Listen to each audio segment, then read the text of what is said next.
2024년 4월 19일 일본 대마도 인근 해역에서 발생한 규모 3.9 지진으로 인해 부산을 비롯한 영남권 지역에서도 진동이 감지되었습니다. 최근 들어 대한민국도 지진으로부터 안전할 수 없다는 인식이 강하게 확산된 것은 바로 2016년 9월에 발생한 규모 5.8의 경주 지진이었죠. 그런데 사실 문헌자료와 문화유산은 이전부터 우리에게 대한민국이 지진으로부터 안전하지 않다는 사실을 전하고 있었습니다.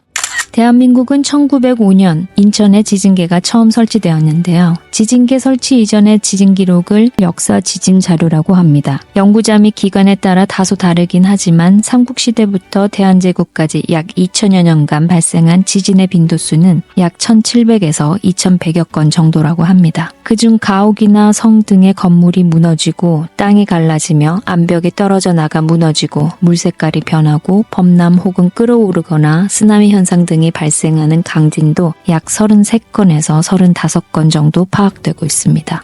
이러한 역사 지진 자료의 지진에 대한 리히터 규모는 현재 정확하게 판단할 수는 없고 학자들마다 진도를 다르게 추정하지만 대략 진도 8에서 10까지 언급됩니다. 대표적으로 조선시대 1643년에 경상도 및 울산 지진이 있습니다. 특히 울산의 경우 부의 동쪽 13리, 밀물과 썰물이 출입하는 곳에서 물이 끓어오르고 마치 바다 가운데 큰 파도가 육지로 1에서 2보 정도 나왔다가 되돌아 들어가는 것 같았다고 기록하고 있습니다. 그리고 물이 샘처럼 솟아올랐다고 하며 물이 솟아난 곳에는 각각 흰 모래가 1에서 2두가량 나와 쌓였다고 합니다. 파도가 육지로 들이닥친 것을 보면 쓰나미가 발생했던 것을 짐작할 수 있습니다. 울산 강진에 대해 학자들마다 이견은 있지만 지진의 규모는 최소 6.7에서 7.4, 진도 8에서 10 정도로 추정합니다. 이 같은 진도 8에서 10 정도의 대지진 중에서 경주에서 발생한 것은 9건 정도인데 특히 눈에 띄는 기록이 있습니다. 바로 고려사 및 고려사 저료의 기록입니다. 1036년 6월 21일 개경과 동경, 상주, 광주의 이주, 안변부 등 관할 내의 주연의 지진이 발생해서 집들이 많이 무너졌으며 동경은 3일 만에 지진이 그쳤다 라고 기록하고 있습니다. 그런데 또 다른 자료에 이 지진으로 인해 피해를 본 문화유산에 대한 기록이 남아있어 주목됩니다.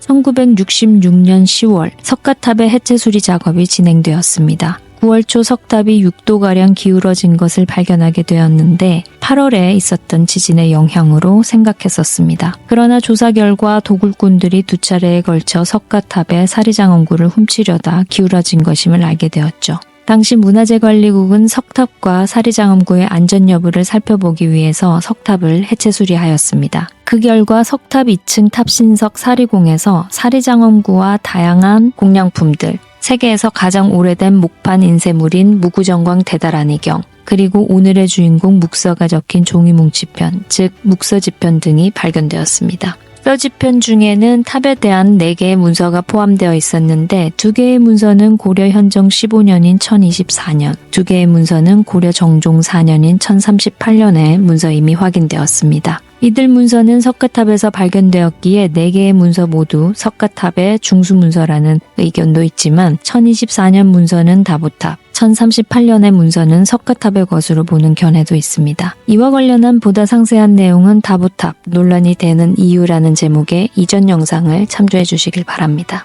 4개의 문서 중에서 1038년의 문서가 석가탑의 중수문서라는 점은 이견이 없습니다. 바로 이 석가탑의 중수문서에 1036년 지동으로 인해 서석탑, 즉 석가탑과 불국사가 피해를 입었다고 적고 있습니다. 1036년의 지동, 바로 고려사에 기록된 1036년 6월 21일부터 23일까지 지속된 3일간의 지진입니다. 1036년의 지진으로 인해 불국사 불문 남쪽의 큰 계단 등이 무너졌으며 하불문, 행랑 부속시설 등이 피해를 입었고 서석탑이 기울어져 무너질 것 같아 잡목을 버팀목으로 되어둔 것에 대해 적고 있습니다. 그리고 1038년 연달아 지진이 다시 발생했고 그 이후 나라의 지원을 받지 못해 자체적으로 재물을 모아 중수했다는 피해 정도와 그 상황을 구체적으로 기록하고 있습니다. 고려사에는 1038년에 발생한 경주 지진에 대한 기록이 없는데요. 아마도 대지진 이후 발생하는 여진으로 고려사에는 기록되지 않았던 것으로 보입니다.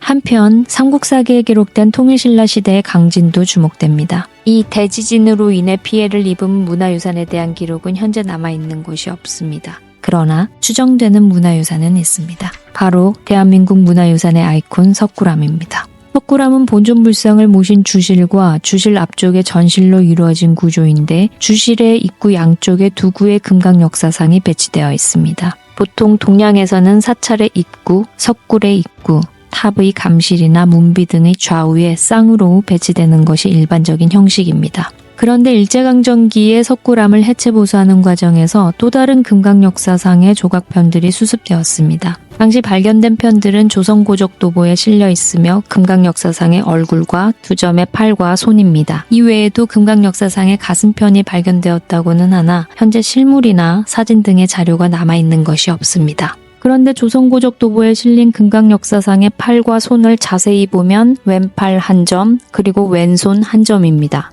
다시 말해 왼팔만 2점입니다. 이는 금강역사상이 두 구였을 가능성을 시사합니다. 현재 석굴암 입구에 두 구의 금강역사상이 존재하는데 또 다른 금강역사상 두 구가 있었다. 이에 대해서 여러 가지 의견들이 제시되었지만 그 중에서도 주목되는 견해는 석굴암이 완성된 이후 재난 등으로 인해 파손된 금강역사상을 다시 조성했다는 것과 통일신라 시대 말기에 석굴암을 중건하면서 이전의 금강역사상 대신에 새로운 금강역사상을 제작했다는 것입니다. 저는 개인적으로 이 두 가지 견해를 종합한 다시 말해 석굴암이 완성된 후 재난 등으로 인해서 석굴암의 부조상 중 가장 고부조인 금강역사상이 파손되고 그로 인해 새로운 금강역사상을 조성하면서 그 재난으로 피해를 입었을 석굴암이 중수되었을 가능성도 있다고 생각합니다. 그리고 고부조상인 금강역사상을 파손시킬 만한 재난, 자연재해는 지진일 가능성이 높고 그 지진이 바로 779년 경주 지역에서 발생한 대지진으로 추정해 보는데요. 개인적으로 자연재해 중에서 가장 무서운 것이 모든 것의 지지 기반을 흔드는 지진이라고 생각합니다. 이집트에서는 지진을 땅이 쉰 개브가 웃는 것으로 생각을 한다고 하죠. 근래 들어 부쩍 개브의 큰 웃음이 잦아져서 걱정입니다. 우리가 느낄 수 없을 정도의 미소만 띄시길 바라봅니다. 영상이 마음에 드셨다면 다음 영상도 꼭 함께 하시길 바랍니다. 시청해주셔서 고맙습니다. 문화유산 프로파일링이었습니다.